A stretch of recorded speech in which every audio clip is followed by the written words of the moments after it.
Today we're going to talk about general wave properties. So what is a wave? When you drop a stone into a water surface, ripples are generated, so that is an example of a wave. When you bounce a rope up and down, like you see in this picture, you also generate a wave. So what is a wave? It is a transfer of vibrations or disturbances across a medium, and but the medium itself doesn't move along with the wave. And so that gives us the definition of what a wave is. It transfers energy, it transfers oscillations, disturbances from one place to another without transferring matter. Okay, so let's watch a video to better appreciate this idea.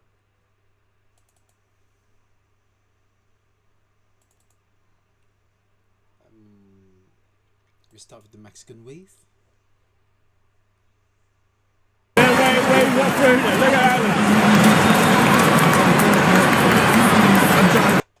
that. You can clearly see a Mexican wave traveling across the stands, the spectator stands, but no single spectator is running along with the wave. In fact, the wave is so fast that it would take a very fast sprinter to keep up with the wave. How awesome is that? How awesome is that? You ready again? Yeah, so I hope you can see that the Mexican wave is traveling around the stadium, but at the same time, not a single spectator is running along with the wave. And this shows that wave is a disturbance traveling, in this case, around the stadium without any material or spectator, in this case, traveling together with the wave. Okay, let's look at a second video.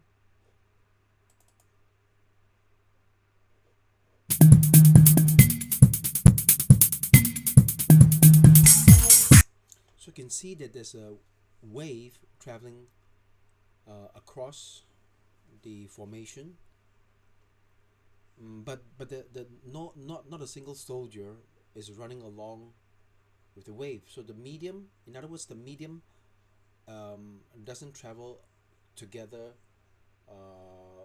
with the wave. Or there's an energy, there's a waveform that is moving along the formation of soldiers, but not a single soldier is running along with the wave. So in other words, basically this wave is formed by the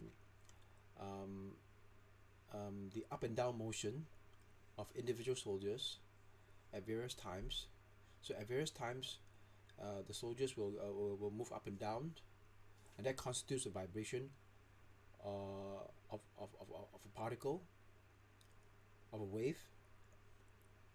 And this sequence of vibrations, one after the other, carries the wave across, but at the same time each particle just vibrates at its own fixed position without traveling together with the wave. So that is the basic idea of the wave. So to test and see if we've internalized that idea, let us look at one question. Okay, we have a duckweed plant. We're floating duckweed plant floating on water. We drop a stone some distance away from the duckweed. So in this case, I would imagine that the stone is dropped here. Okay, and as a result, the ripples spread out left and right. Okay, so the wave would reach A, position A, then B, then C, and then D, right? The question is, where will the duckweed be after the wave has passed the duckweed. After the wave passed. So you can pause the video here for a moment and think about the question and give your best answer. Okay, so the answer is B. So what happens is that when the wave reaches A, the water molecules at A will bounce up and down locally. And because of the interactions between neighboring molecules, it will then cause the next set of molecules to bounce up and down. And in turn cause the next set of molecules to bounce up and down until eventually it reaches a molecule at B. And when the molecule at B bounces up and down, it carries the duckweed up and down. And that's it. So the duckweed goes up and down and remains where it is. But the wave continues on its journey to the right by having the next water molecule bounce up and down. And so on and so forth. That's how the wave behaves. The energy or the vibration is moving along from left to right without a single water molecule moving along as well. Okay, so that is the basic principle of the wave motion. Okay, having done this,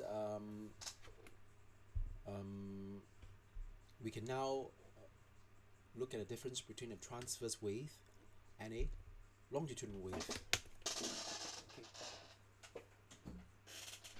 Now, a transverse wave is a wave whose vibrations are perpendicular.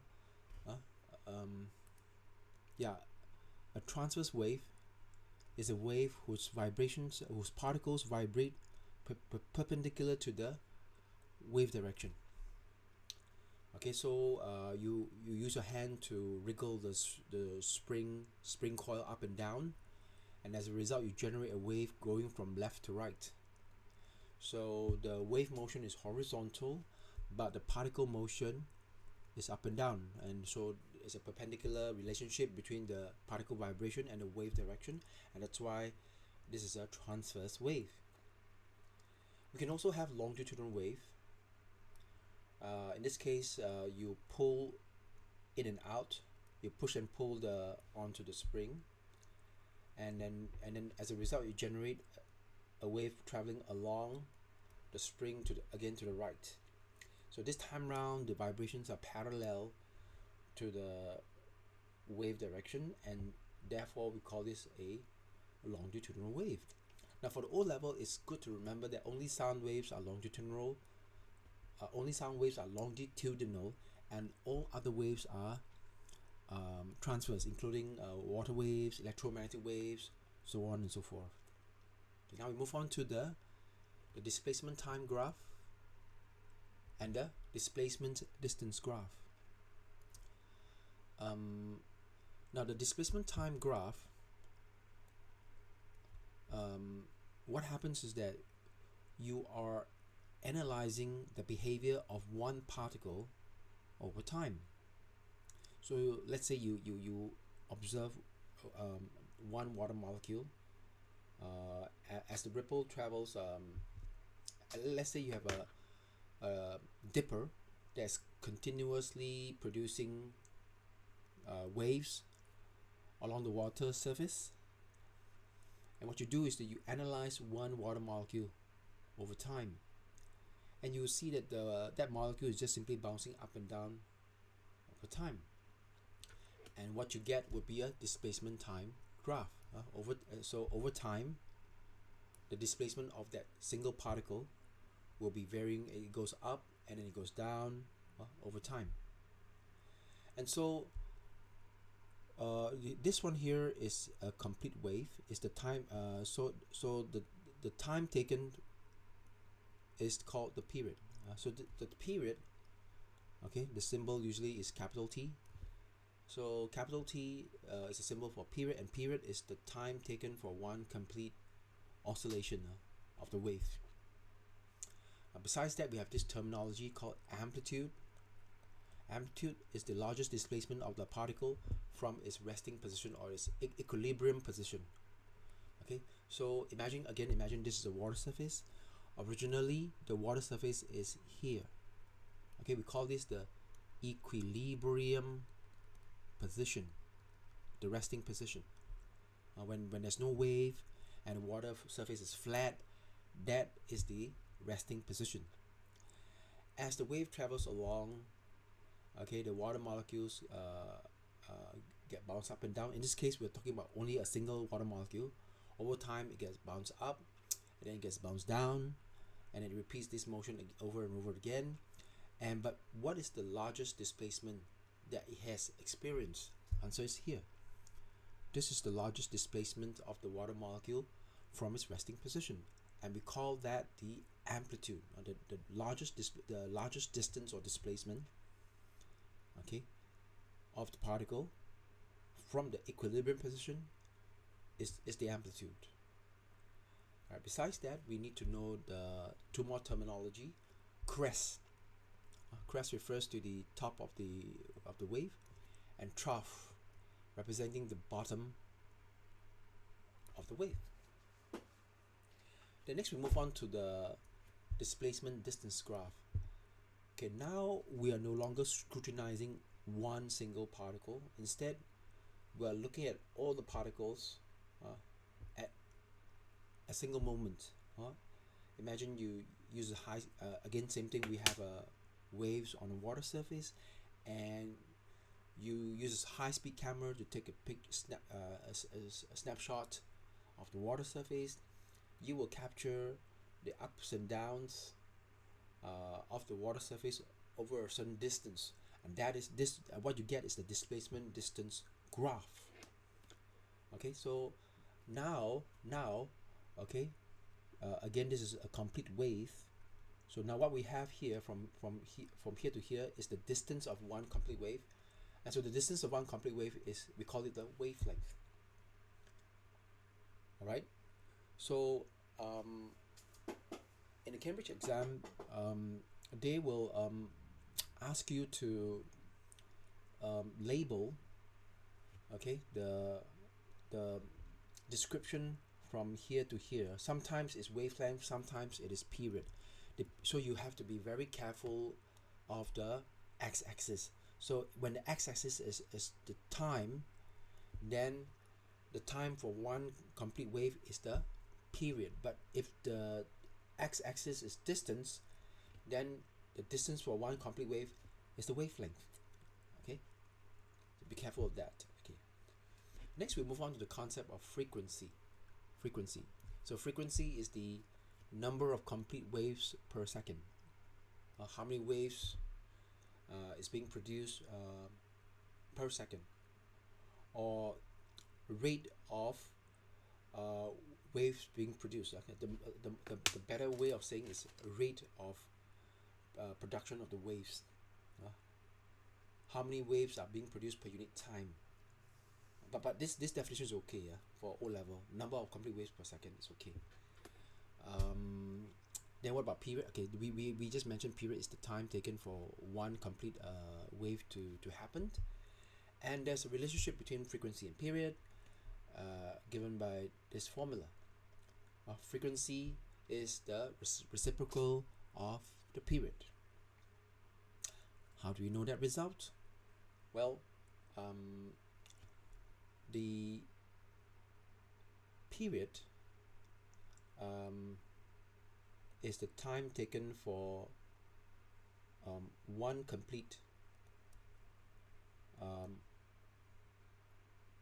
oscillation. Then what happens if we only have 1 second? So in t seconds, we complete one full wave, one complete wave. Then in 1 second, how many waves would we complete? So this is just a simple ratio, direct proportion problem. So it would be 1 upon t waves. But the number of waves completed in 1 second is the frequency. Hence, 1 over t is the frequency. That's how the formula comes about. Okay, next we talk about this concept of wavelength being the distance between consecutive particles at the same phase. Okay, so this is important because we need to know very clear. We need to understand very clearly what's the meaning of consecutive particles at the same phase in order to be able to determine the wavelength accurately. Yeah. So, for example, we can have the wave, a complete wave being like that, and then it becomes like that, and then it becomes like that. So how do I know that each of the curlies that I'm drawing is a complete wave? Because the curlies are the same, exactly the same. So I'm repeating the curly over and over again. So once you can repeat a pattern, that each repetition represents a full wave. That's how you determine whether it is a full wave or it is not a full wave. So for example, you can have this shape. Okay, then you follow on with this shape. You notice you're just repeating the same shape. So each repetition represents a full wave. So that's how you can decide what is a full wave and what is not. So therefore this will be a full wavelength. Okay. Yeah. Okay. Now next we talk about this wave speed formula. So the speed of the wave is given by frequency multiplied by wavelength. So exactly this formula here. V is equals to F lambda. V represents the velocity of the wave. Okay, that's V here. F represents the frequency of the wave, and lambda, the Greek symbol lambda, represents the wavelength. So speed of the wave is the product of the frequency of the wave and the wavelength of the wave. Now how can we understand that result? So I always think in terms of walking speed. Okay, now your walking speed, okay, is determined by two factors. First, it depends on your cadence. Now what's cadence? Cadence is how quickly you shuffle your legs, how quickly you reproduce a step. So if you take like 2 steps per second, your cadence is 2, and so cadence is analogous to frequency. All right, so cadence 2 means 2 steps per second. That means frequency is 2 per second. So if you shuffle your legs a bit quicker, that means you increase your cadence, then you will walk faster. Therefore, walking speed depends on cadence. At the same time, walking speed also depends on stride. So all else being the same, if you take a larger stride, then you will walk faster. And so stride is analogous to wavelength. A bigger wavelength is like a bigger stride, which leads to a faster walking speed. So that's how I remember the formula. Okay, just remember the formula. V equals to F lambda. Speed is frequency multiplied by wavelength. Next we move on to this relationship here. This speed is equals to wavelength divided by period. Now you don't actually have to memorize this formula, because this formula is not specifically required by O-level Cambridge syllabus. But however, I find that this equation is useful in many cases to solving problems. But how do we understand this equation? Very simple. The speed of the wave, or speed of anything, as long as it's constant speed, in a constant speed situation, the speed, as we learned in primary school, the speed, V for speed, is always distance over time, right? And this equation is valid for the wave topic. Speed is distance over time. It's just that if you take the distance of one wave then you need to divide it by the time for one wave, and distance for one wave is wavelength, time for one wave is period. That's why speed is wavelength over period, distance of one wave divided by time of one wave. Okay, next thing we could talk about this speed of light or sound is fixed for a given medium. So in almost all waves, except for water waves, the speed is determined by the medium. So in a given medium, the speed will be the same regardless of the frequencies or the wavelengths. So you can have waves of course we are talking about waves of the same type. So let's say we talk about sound wave. So in a given medium, like maybe in air, then the sound wave, all sound waves will have the same speed regardless high frequency or low frequency. Okay, in the later on, okay, you will learn that for sound waves, a sound pitch is proportional to the sound's frequency. Also, pitch equals to frequency. High pitch is high frequency. Low pitch is low frequency. All right. So, when you attend a concert and you hear a wide array of sounds, some high frequency, some low frequency. Maybe you hear the drum, the low frequency drum, low pitch, low frequency drum beat. You also hear at the same time high pitch flute. Okay, you will, if they are played at the same time, you will hear them at the same time. You will not hear them at different times. You will not hear the high frequency sound before you hear the low frequency sound. No. You will hear them at the same time. This shows that they have the same speed. So I repeat again. So in most cases, for most waves of the same type, of course, high pitch, high frequency, low frequency, long wavelength, short wavelength, doesn't affect the speed. So the speed is like a constant. Okay, when you have v equals f lambda, that v is the one that is a constant. V equals f lambda. Usually that v here is the constant. Okay, and so the frequency and wavelength, they are inversely proportional to each other. So when you have a high frequency, you necessarily have to have a short wavelength to balance off. Conversely, if you have a low frequency, then you would need to have a long wavelength again to balance off. Okay. Okay. Next, we talk about the. Okay, we have already mentioned about the amplitude. We've mentioned about the crest and the trough. And now we talk about these particles at the equilibrium position being the fastest, whereas particles at the crest and the trough are momentarily at rest. So in the case of a transverse wave, you will have a particle that is constantly bouncing up and then down and then up again repeatedly. Okay, now at this position here, okay, there is a change, or rather should I say there's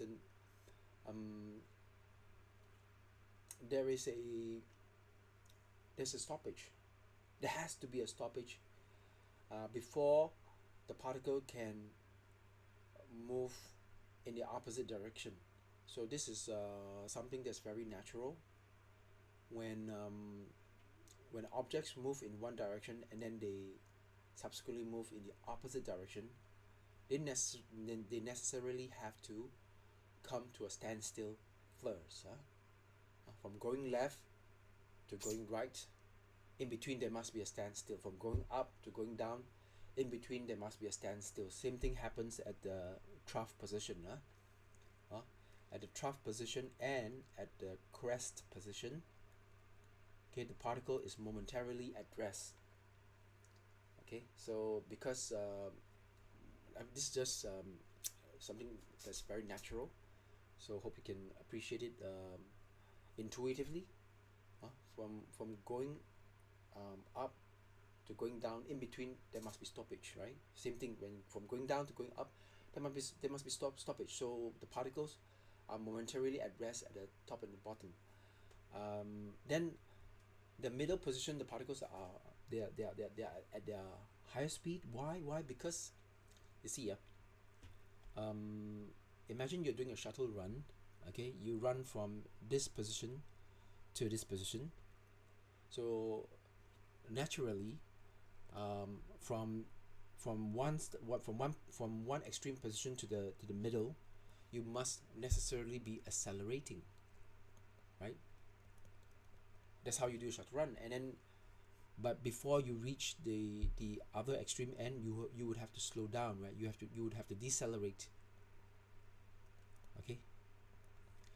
So that being the case, the middle part must be fastest, right? You accelerate, you gain speed, you get faster, and then at the midpoint you slow down. So yeah, so therefore the midpoint should be the fastest. Now let's talk about the next moment method. The next moment method. The next moment method is very important to help us determine in which direction the particle will be moving on next. Okay, so in this case here we have a black curve representing the original wave. So I'm going to draw it in red instead. Okay, so this is the original wave position. Okay, so the waveform. So when a wave travels, we're talking about waveform. The waveform is traveling, not the particles themselves. The particles just vibrate at fixed positions, and the wave is traveling to the right. Right, the wave is traveling to the right. So now this gray curve, okay, is actually we will purposely draw the gray curve. To represent the new wave position at the next moment. Okay, so wave is traveling to the right, so there's a new wave form that's slightly displaced to the right. With these two curves, we will be able to determine which particle is traveling up and which particle is traveling down. Now you see, this is a transverse wave, so all the particles are just simply going up and down at their fixed positions or their fixed locations. So let's talk about the first particle here. Okay, originally it was here. Okay, maybe pink is not so obvious. Let's use maybe black. It was here originally, and then it has, in order to jump onto the new wave, it has to come right here. So it has to move down. So from here, we know that this particle is moving down. It's moving down. What about this next particle here? Let's use, I don't know, maybe yellow. Okay, this particle here. Originally, it was here originally. Okay, then in order to jump onto the new wave form, it has to reach here. So obviously, it has to go up. Okay, so similarly, this particle has to go up. Okay, then this particle has to go down. This particle has to go down. This particle has to go up. So Cambridge will ask you, okay, in which direction will the particle move next? So by using the next moment method, you would be able to determine that. Next, we move on to the concept of wave front. Okay, wave front. So Cambridge would require you to memorize the definition. So what's a wave front? It's an imaginary line joining all points at the same phase. So what's a phase? A phase is just like a stage of vibration. At what stage of vibration are you at? So obviously, same phase means that you are at the same stage of vibration. So if we were to look at, for example, this wavefront here, what it represents is the fact that there are many waves along this wavefront that are bouncing up and down at this together at the same time. They are at the same phase. They are in phase. All right. So okay. So for example, I can draw a wave like that. This is a wave. I can draw a similar wave. Let's use maybe pink color. Okay. Okay. I can draw another wave like that. Okay. So the basically you can think of the wavefront as imaginary line joining the crest at the same place, at the same position. Okay. So you see, this wavefront here, can you see this wavefront here? It joins this point here and this point here. So it joins the crest of two waves at the same location, at the same position, at the same phase. Similarly, if you look at this wavefront here, it joins the crest of this wave and the crest of this wave at the same phase. And so that's what the wavefront is. It's an imaginary line joining points at the same phase. Now, what is the importance of the wavefront? It's mainly to determine wavelength. Yeah. So between two consecutive wavefronts is the wavelength. Let me use red color. Yes, between two consecutive wavefronts is the wavelength. Right? Between two consecutive wavefronts is the wavelength. So usually that's the purpose of the wavefront. Okay. So when you see the wavefronts getting further and further apart, okay, that means the wavelength is increasing, the speed is increasing. When you see the wavefronts getting closer and closer to closer and closer together, that means the wavelength is becoming shorter, and so therefore the speed is actually becoming slower. Conversely, yeah, if you find the wavefronts getting further and further apart, that means the wavelength is getting longer, and so the speed of the wave is getting faster. Okay, next we move on to the wave concept in water. Okay, there's something you need to know. Deep water waves have longer wavelength. Shallow water waves have shorter wavelength. So what we have here is that we have a glass plate. We put a glass plate into the water. As a result, we make this part of the water shallow compared to this part of water which is deeper. And as a result of the difference in depth of the water, you find that the wavelength is different. Now the deeper water has longer wavelength. Can you see?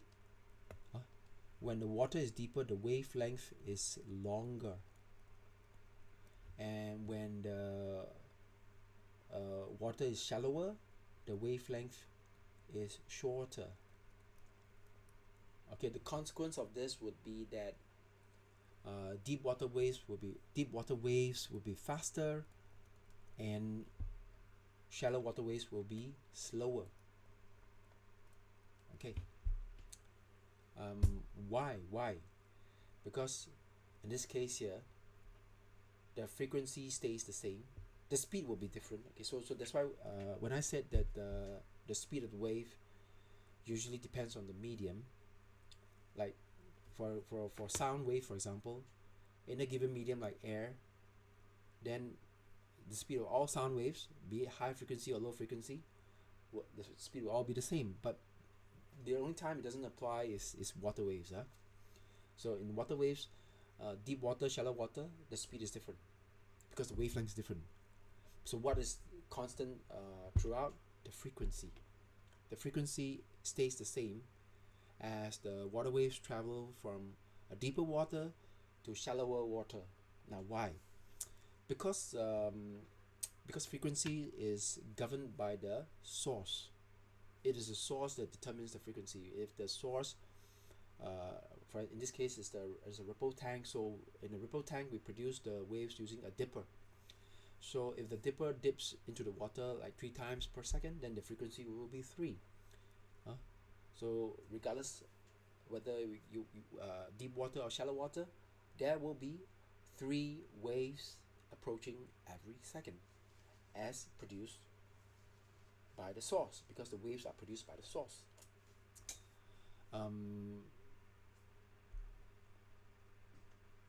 Okay, so this is a summary of the water wave. Okay, so shallow water,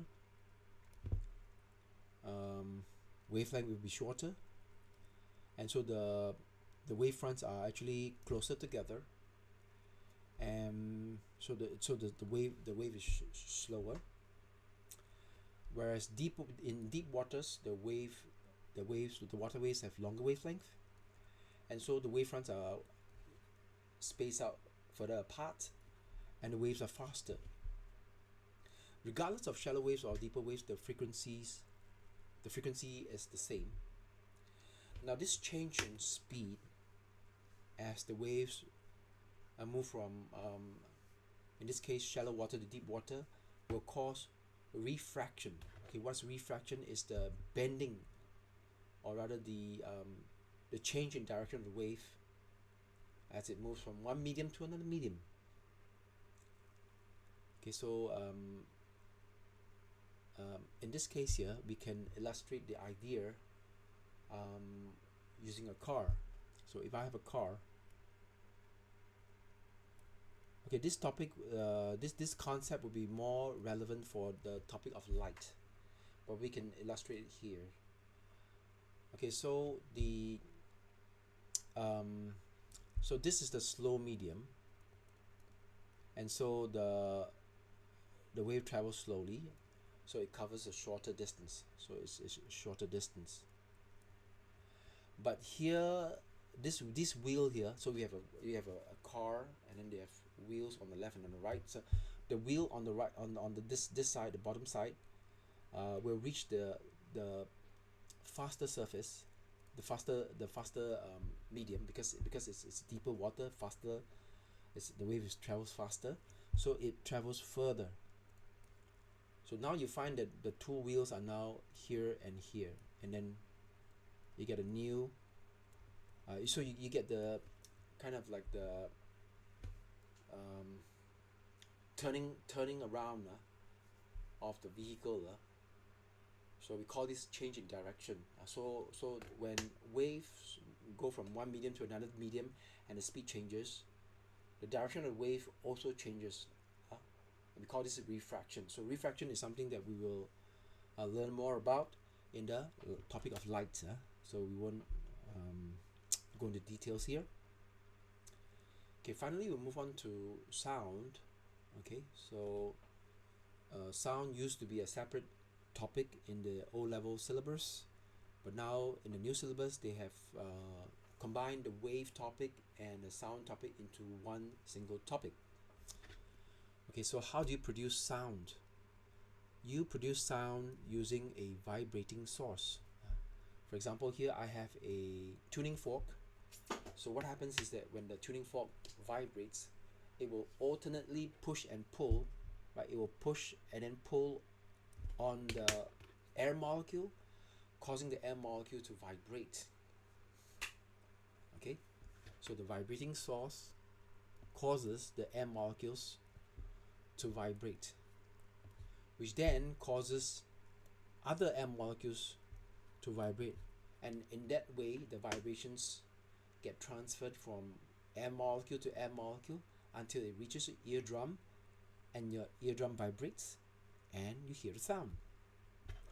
Now sound is longitudinal because the vibrations are parallel to the direction of the wave, and these vibrations lead to a series of compressions and rarefactions. Okay, so Cambridge quite often requires you to describe sound. 3 marks, describe sound. So you just give all the keywords associated with sound. So it is a longitudinal wave. It is caused by the vibration of air molecules. You must mention somewhere vibration of air molecules.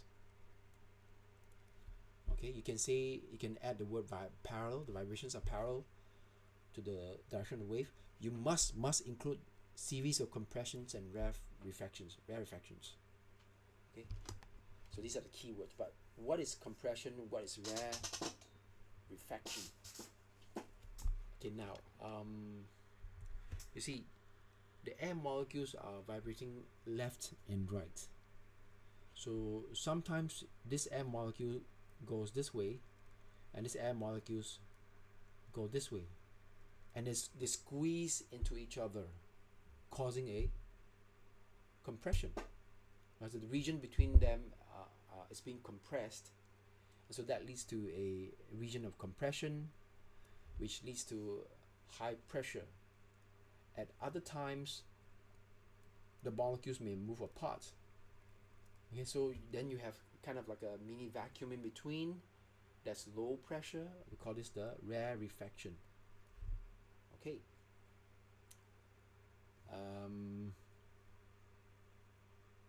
So the frequency of the the unit of frequency is the hertz. Okay, unit of frequency is hertz. Just remember that.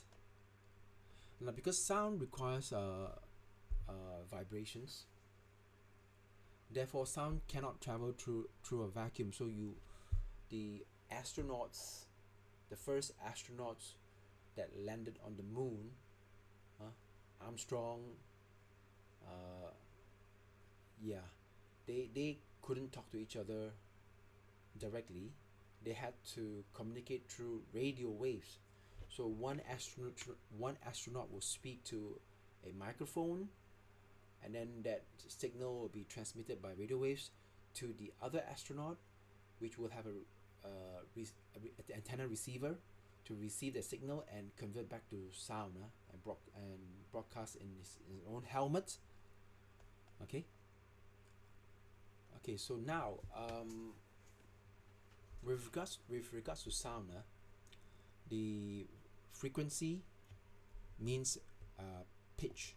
So higher frequency means higher pitch, like I mentioned before. So in this case here, you find that within this period of time, okay, the red sound has got 1.5 waves. Now the blue sound has within the same time, it has 3 waves. So clearly the blue wave's frequency is double that of the red wave. So blue sound has a higher frequency, higher pitch. Red wave has a lower frequency and therefore lower pitch. Now you need to memorize the human audible range. That means the range of frequencies that the average human is able to detect and listen into. It will be 20 hertz to 20 kilohertz. Okay. Next, we talk about the relationship between amplitude and loudness. So larger amplitude, a sound with larger amplitude represents a louder sound. Why? Because it is the energy that causes the ups and downs. Okay, so imagine this is a water wave. So at first the water level is flat, the water is still, there's no energy being carried along the water surface. But due to disturbances, the water now carries energy, and that energy will displace the water molecules up and down. So for the red wave, the energy is only capable of displacing the water molecules up to this amplitude, this small amount of amplitude. Then what about the blue wave? So clearly the displacement is more. There's more displacement. The water molecules are being displaced by a larger distance. So clearly this requires more energy. And so the blue wave with a larger amplitude okay, larger amplitude represents a wave with larger energy, okay, and naturally we would think that a louder sound requires more energy and a softer sound requires less energy. So therefore, a wave with a larger amplitude is a louder sound. A wave with a smaller amplitude is a softer sound. Now the problem with this concept is that students always mix up. They always mix up these two. So please don't mix them up. Amplitude represents loudness, while frequency represents pitch. Just don't mix these two up. Okay, next we talk about echolocation. Now, when it comes to sound waves, the only, or rather, the most common calculation you're going to encounter will be the echo calculations. So what happens is that you would have a source producing a sound, and it will hit the wall and bounce off the wall and reflect back to your ear. And so they will always give you the round trip time. And then they will ask you for the distance, but they will always ask you for the one-way distance. Okay, so the concept here is not that difficult. It's just DST. Distance is equals to speed times time. Okay, we don't have to worry about speed. Doesn't matter two-way or one-way, the speed is the same. What you have to be cautious about is the distance and the time. They must be corresponding. So if you are calculating based on a two-way distance, then you must use a two-way time. Alright, so the echo time is a two-way time. Then that corresponds to a two-way distance. But if you just want to get a one-way distance, which is usually what the question is asking for, then you make sure you divide your time by 2 to get a one-way time. So it's a very simple concept. You must match two-way distance with two-way time, or one-way distance with one-way time. Just very logical, isn't it? Very logical. But I can tell you that many students make mistakes here. They just mix them up. So just be logical. Two-way distance matches two-way time. One-way distance match one-way time. The echo time is the two-way time lah. So the two-way time is the echo time. But the question always asks for the one-way distance. What is the distance between the speaker and the wall, for example? That's a one-way distance. Finally, we talk about the uses of the ultrasound. You have to memorize and maybe even repeat. I'll give examples of the uses of the ultrasound. Okay, what's ultrasound? Ultrasound is sound above the audible range. That means we can't hear them. The frequency is too high for us to hear. So the frequency is greater than 20,000 hertz. Okay, so we can't hear them, and it's very useful. First, is it's used for the prenatal scanning. Okay, so this is an example of prenatal scanning. So you have a transmitter that will emit sound, ultrasound, into the mother's uterus, a woman's uterus, and this sound will reflect off the fetus, and from the time taken for the echo to come back, the computer is able to calculate the distance, and so different parts of the body of the fetus are at different distances. So that's how they create the image of the fetus, still within the mother's uterus. Okay, so ultrasound prenatal scanning. Then what about sonar? Yeah, sonar is another common usage of ultrasound. So what is usually used in the ships. Okay, so they will emit ultrasound, and then it will bounce off the seabed, and then it will return back to the ship. So from the round trip time, you can calculate the round trip distance, divide by 2, you get the distance between the ship and the seabed. And then what happens if there's a shoal of fish, many fishes clustered together, and then you emit an ultrasound, it bounces off the fish and it comes back. But clearly the distance is shorter, the time is shorter, and so so this difference in sound will be detected, and then the fishermen will know that, oh, there's a shoal of fish, and there's possibly a shoal of fish at a location, so then they can lower down the net and try and draw in some fish. Right, so okay, that's all today. Thank you very much.